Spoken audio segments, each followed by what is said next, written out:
Aujourd'hui, j'avais envie d'aborder un sujet qui est je vis tout intensément.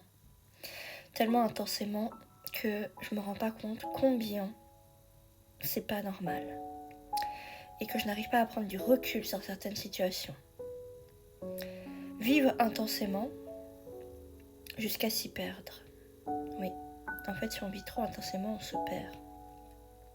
On pense que vivre à 200 à l'heure, c'est une force. En fait, pour moi, pas du tout, c'est pas du tout une force.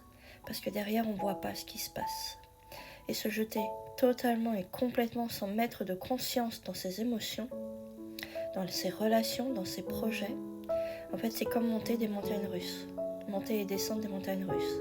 En fait, ce que vous ne voyez pas, c'est que cette intensité, en fait, en réalité, elle est complètement connectée à un comportement dysfonctionnel de votre part, qui est ancré chez vous depuis la petite enfance, que vous rejouez sans cesse le même scénario émotionnel, que vous épuisez votre énergie et vos hormones. Et qu'en plus derrière, vous répondez à une véritable addiction, celle de la sérotonine. Et en fait, c'est exactement le même mécanisme que quand vous scrollez sur Internet. Vous venez répondre à cette hormone-là, qui se libère en fait dans le cerveau après. Sachez que le jour où il n'y a plus de sérotonine, c'est problématique. Donc en vérité, vous ne vivez pas pleinement, vous répondez à des fonctionnements qui sont dysfonctionnels chez vous. Vous gâchez votre vie. Et tant que vous n'avez pas conscience de ce mécanisme chez vous, rien ne changera dans votre vie, vous répéterez indéfiniment les mêmes choses.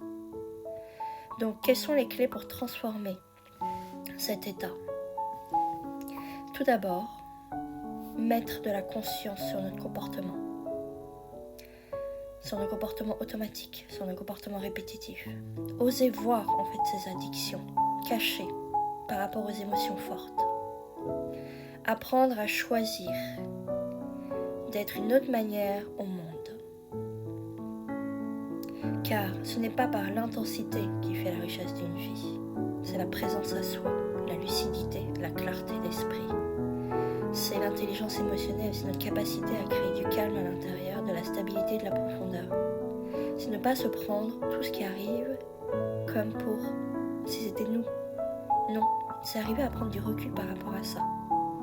Et c'est vraiment ce que j'enseigne en fait dans Oser être soi, dans mon accompagnement de coaching. Apprendre à prendre du recul sur la vie, sur les événements qui nous arrivent et comprendre nos fonctionnements. Parce qu'à partir du moment où tu comprends tes fonctionnements, tu es capable d'avoir du recul et de les voir totalement différemment. L'idée, ce n'est pas de tout supprimer, mais c'est de retrouver un équilibre intérieur. C'est d'être capable de voir quelle part de moi se met à disjoncter au moment où je vis telle situation.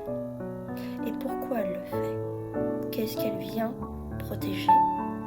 Qu'est-ce qu'elle vient chercher comme besoin à accomplir, à remplir ? Donc, si ça t'intéresse, ce sujet, n'hésite pas à venir m'en parler ou même à mettre un commentaire.